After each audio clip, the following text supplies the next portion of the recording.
Selamat pagi teman-teman, senang sekali bisa berjumpa dengan Anda semua dalam forum pembelajaran online melalui situs edubisnis.net. Dalam website ini kita menyediakan kursus online mengenai tema-tema yang inspiring dalam dunia manajemen bisnis. Senang sekali bisa berjumpa dengan Anda. Ya, saya di sini Yudhya Antareksa yang akan menjadi fasilitator Anda.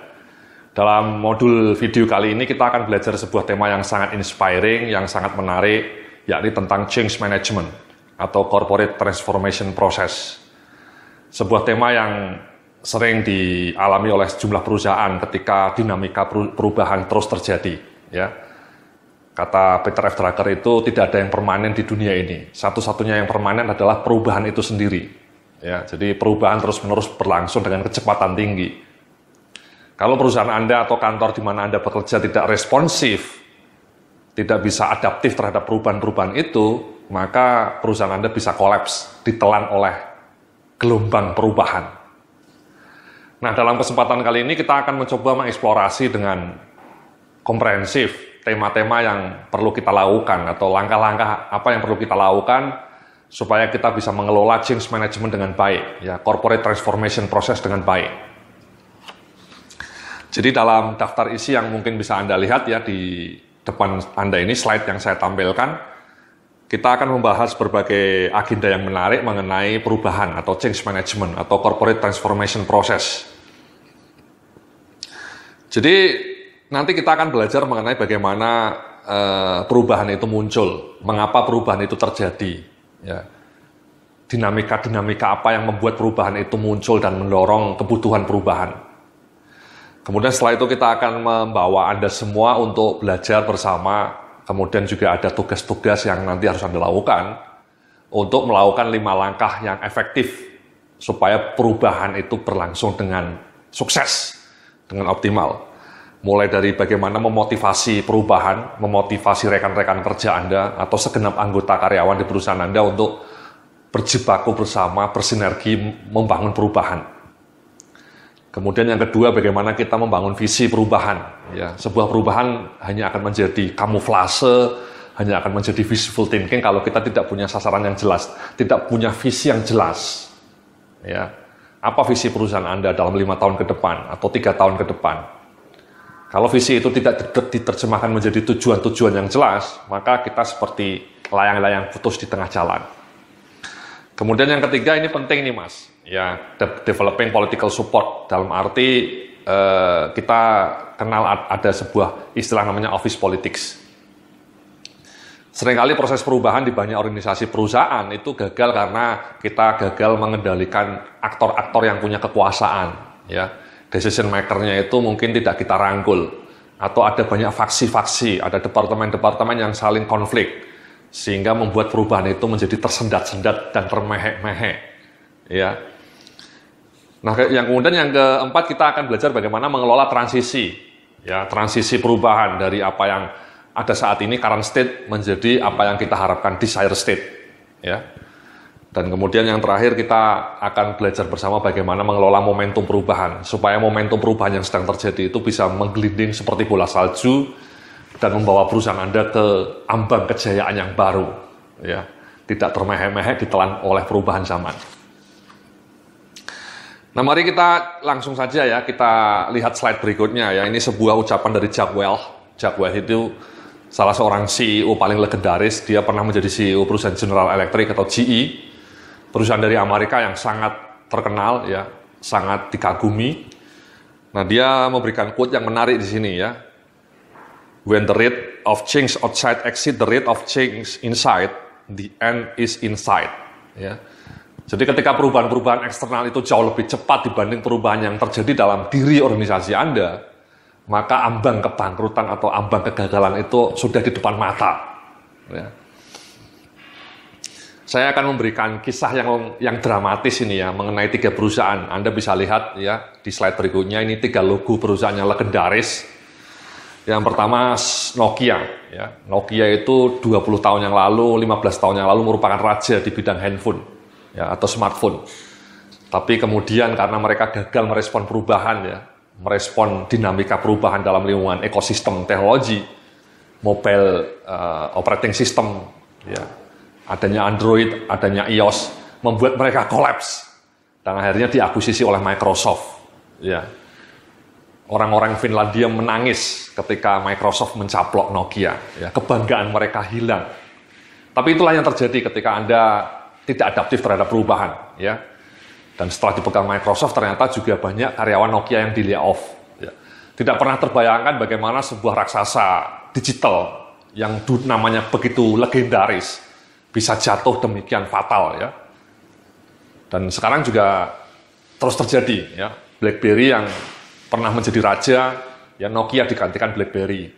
Tapi BlackBerry pun sekarang diramalkan juga tidak akan bertahan lama, ya, karena gagal merespon perubahan, ya.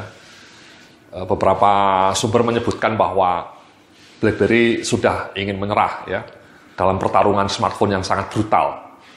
Muncullah Samsung, ya, sebagai dewa baru, tapi hari ini pun Samsung digoyang oleh berbagai perusahaan startup dari China, Xiaomi atau OnePlus One, OnePlus Two.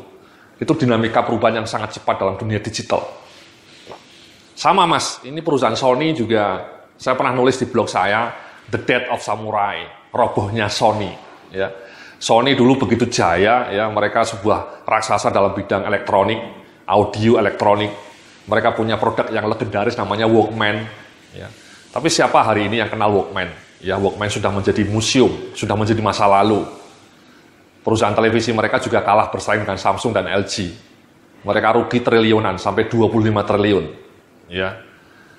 Untung ada PlayStation yang bisa menyelamatkan mereka. Tapi kegagalan Sony untuk merespon keadaan sehingga mereka rugi sampai 25 triliun, itu menunjukkan betapa ketika perubahan itu dengan cepat berlangsung, Anda bisa digilas oleh roda perubahan itu. Dan kemudian Anda menjadi termehek-mehek. Nah, yang berikutnya ini Kodak juga. Kalau Kodak sudah fatal lagi, ya, mereka sudah dikubur diam dalam kesunyian. Ya. Mereka dulu raja kamera analog, ya, tapi kemudian roda kamera digital menggelinding. Ya. Muncullah Samsung, Canon, Nikon. Ya. Membuat Kodak sekarang terkubur kaku dalam kesunyian. Ya. Betapa tragisnya sebuah perusahaan yang begitu legendaris seperti Kodak. Ya. Dulu kemana-mana ketika kita piknik masih kecil, kita selalu membawa Kodak. Tapi hari ini orang sudah lupa apa itu Kodak. Digantikan oleh Canon, Nikon. Tapi yang lebih dramatis lagi, kamera digital pun sekarang juga sedang declining. Ya. Penjualan Canon, penjualan Nikon, kamera digitalnya juga declining. Kenapa? Karena diserbu oleh smartphone. Siapa lagi yang butuh kamera digital ketika smartphone sekarang kameranya sudah canggih-canggih. Ya, itu semua adalah dinamika perubahan. Kita tidak ingin nasib kita seperti Kodak yang terbujur kaku dalam kesunyian. Ya.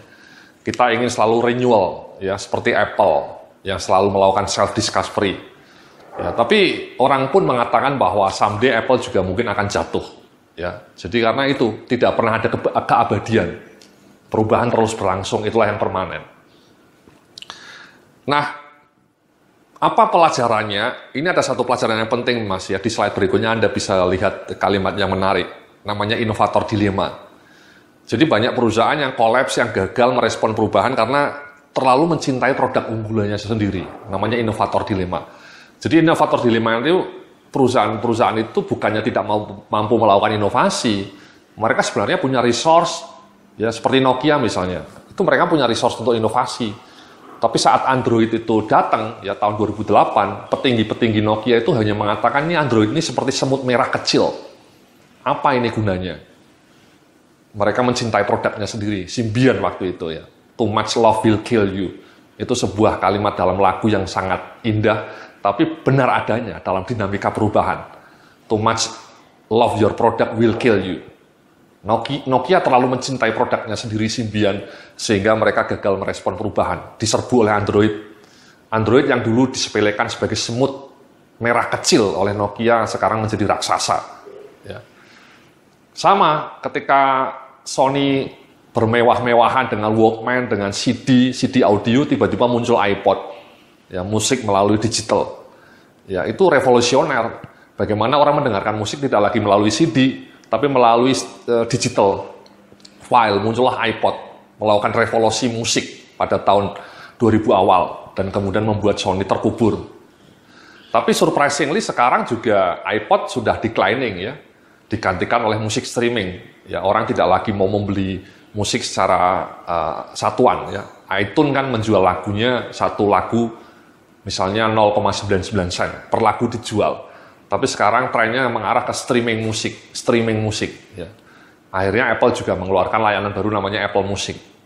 Itu adalah sebuah kisah atau ilustrasi betapa perubahan itu sering muncul. Yang menjadi kunci adalah ini, jangan terlalu mencintai produkmu sendiri. Ya, too much love will kill you. Itu namanya inovator dilema.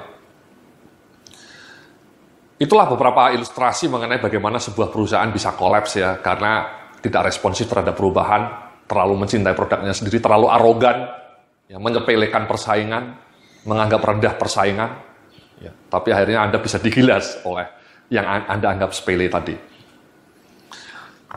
Nah, di slide berikutnya ini ada sebuah survei menarik ini ya. Jadi hambatan perubahan itu apa sih? Ya nomor satu ini Mas, resistant to change. Ya. Mungkin kasus tadi ya, seperti Nokia tadi ya. Mungkin mereka resisten ya untuk melakukan perubahan-perubahan ya operating sistemnya. Kenapa tidak melakukan aliansi dengan Android saat itu ya? Atau mungkin Kodak ya, terlalu lama mencintai kamera digital, kamera analog. Tidak mau berubah ketika embrio kamera digital muncul, mereka menolak perubahan itu. Ya, mereka terlalu mencintai produk unggulannya sendiri, ya, takut merasa pede, ya. Jadi resistant to change. Yang kedua adalah limitation of existing system, ya, artinya sistem yang existing itu tidak mampu mengakomodasi perubahan-perubahan, ya. Jadi misalnya ketika Anda sebuah bank misalnya mau melakukan perubahan dalam bidang digital banking atau online banking, ya, otomatis sistem infrastruktur di bank Anda harus dirombak total supaya mengadopsi kemajuan teknologi. Tapi kalau sistemnya tidak ada, ya Anda tidak akan bisa melakukan perubahan. Yang ketiga juga sering terjadi ini lack of executive commitment. Nah ini yang fatal nih, bahkan kalangan top manajemennya atau direksinya, BOD-nya, Board of Directors, VP-nya atau kalangan top manajemennya itu justru tidak punya komitmen kuat untuk melakukan perubahan. Nah, itu fatal. Karena memang dimanapun di dunia ini, bukan hanya di Indonesia, di Eropa, di Amerika, selalu perubahan itu diinisiasi oleh top manajemen. Ya, kalau top manajemennya itu kolaps, ya kolaps. Contohnya Samsung itu menjadi legendaris dari perusahaan hanya produsen kulkas abal-abal. Hari ini mereka menjadi perusahaan elektronik nomor 1 karena top manajemennya namanya Lee Kun-hee, ya, ownernya dan sekaligus CEO-nya itu sangat visioner. Mereka melakukan perubahan-perubahan sehingga Samsung terpilih menjadi perusahaan elektronik nomor 1 di dunia pada tahun 2010. Karena Lee Kun-hee-nya visioner. Sama, mendiang Steve Jobs sangat visioner sehingga mampu membawa Apple menjadi terbang jauh ke tinggi. Ya. Steve Jobs sama Lee Kun-hee itu adalah contoh seorang eksekutif yang visioner, yang mampu menggerakkan perubahan. Di Indonesia mungkin kita mengenal misalnya Robi Johan, ya, salah seorang eksekutif senior yang pernah membawa perubahan di Bank Mandiri ketika mereka melakukan transformasi besar-besaran. Ya. Atau Emir Syahsatar misalnya, Emir Syahsatar mencoba melakukan perubahan dalam lingkungan perusahaan Garuda Airlines. Atau yang berikutnya ini lack of executive champion, ya, champion, maksudnya kelas menengahnya, ya, middle managementnya itu juga harus melakukan perubahan-perubahan supaya perubahan yang Anda inginkan itu terjadi. Ya, dan seterusnya ini, ya. Jadi inilah hambatan-hambatan perubahan yang sering terjadi. Yang membuat perusahaan itu tidak bisa mampu melakukan perubahan dengan optimal. Nah, di slide berikutnya ini Anda juga bisa melihat two side of change, ya. Jadi memang perubahan itu melibatkan dua aspek, Mas, ya, aspek human side dan technical side. Ya. Jadi ketika Anda mau, misalnya contohnya ketika misalnya Kodak mau melakukan perubahan untuk digital, itu mungkin mereka berhadapan pada dua level itu, ya. Human side-nya terlalu arogan, terlalu puas dengan produk sendirinya saat itu, ya. Bayangkan saat itu mereka raja dalam kamera analog, raja. Jadi mereka merasa bahwa inilah kerajaan kami. Tidak mungkin digoyang oleh kamera digital. Kamera digital itu hanya akan kecil, tidak akan bisa tumbuh. Mereka kemudian kaget, ya. Jadi mereka terpuruk seperti istilahnya itu fenomena katak direbus. Katak direbus itu gini, Mas, ketika direbus, katak itu merasa hangat, Mas. Seneng dia. Ya, seneng, ya. Lama-lama ketika suhunya naik, dia juga masih nikmat, hangat. Nah, ketika suhunya sudah 100 derajat Celcius, baru dia sadar. Ya. Loh, panas banget. Tapi akhirnya ketika dia mau melompat, sudah tidak sanggup, sudah mati. Itu namanya fenomena katak direbus. Jadi Anda comfort zone, ya, seperti katak, ya, direbus, ada perubahan-perubahan, Anda nyaman aja di dalam. Ketika perubahan itu kemudian membuat Anda terlibas, baru sadar dan terlambat. Seperti Kodak, akhirnya mati. Itu human side-nya, Mas. Ya. Jadi orang terlalu arogan, terlalu mungkin resisten. Psychologically, orang-orang itu memang resisten terhadap perubahan. Ya, nanti kita akan bahas. Tapi mungkin technical side-nya adalah barangkali Kodak memang tidak memiliki kapasitas untuk membuat kamera digital. Mereka investasinya selama ini teknologinya hanya untuk kamera analog. Ribuan, ratusan miliar digelondorkan untuk membuat mesin-mesin kamera analog.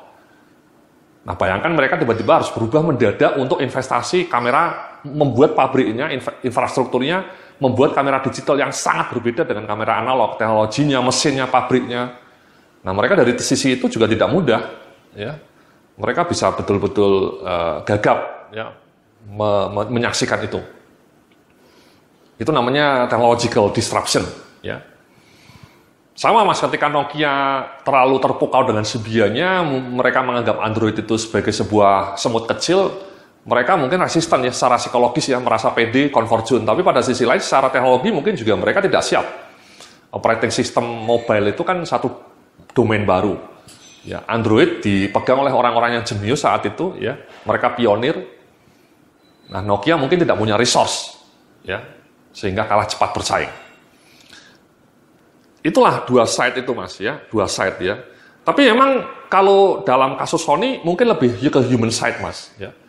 Yang namanya musik download ketika iPod mau keluar, sebenarnya Sony sangat bisa membuat produk seperti iPod, sangat bisa.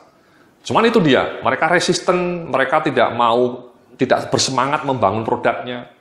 Dalam sebuah kisah diceritakan bahwa senior-senior di Sony itu ketika iPod pertama kali muncul ya juga menyepelekan, Mas. Ini apa ini, musik apa ini, ya. Sebenarnya mereka sanggup membuat seperti iPod, tapi mereka masih bangga dengan Walkman-nya, masih bangga dengan CD audionya. CD audio tahu, Mas, ya. Sekarang sudah jarang orang mendengarkan musik dari CD audio, ya. Semua dari digital musik. Meskipun kadang-kadang mayoritas pembajakan, Mas, ya. Jangan beli yang bajakan kalau bisa. Belilah yang asli, ya, yang original. Ya. Nah, ketika mereka sangat bangga penjualan CD audio masih sangat melambung, ya. Ngapain kita mikirin digital musik, ya. Jadi mereka tidak bersemangat. Ketika mau membangun pun tidak begitu bersemangat. Karena tidak bersemangat, ya produknya tidak begitu bagus. Mereka akhirnya dilibas oleh iPod. Jadi itu, Mas, ya, human side sama technical side itu semuanya dua-duanya berperan, ya. Kadang-kadang hanya human side-nya, kadang-kadang memang technological side-nya. Tapi dua aspek itu harus dikelola ketika kita mau melakukan perubahan supaya perubahan itu menjadi sukses dan berakhir dengan kegemilangan. Terima kasih, itulah video modul kali ini, ya. Nanti kita akan teruskan dalam video-video berikutnya. Terima kasih.